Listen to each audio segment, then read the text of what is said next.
Tangina, sira yung washing namin. Di makapaglaba, wala na akong masuot. Uy! Boss! Oy, boss! Pasok kayo, boss! Dito kayo, boss. Bakit, boss? Ano yung sisigaw niyo, boss?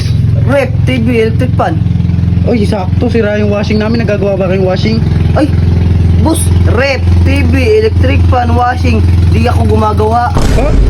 Di ba kayo gumagawa? Di naman ako technician Ba't ni boss. sinisigaw niyo pa? Yala, nagbubbles kasi ako. Rep, TV, di ako gumagawa. Sakto, sira yung washing namin. Makakapaglaba ko dahil may damadaan na gumagawa kayo yun eh. Ay, di boss eh.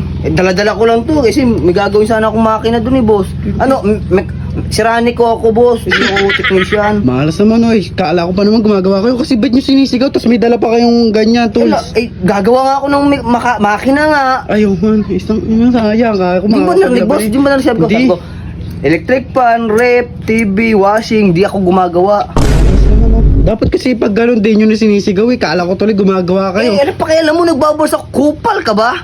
Sayang naman oh. Tulad niya, wala na kami masuot.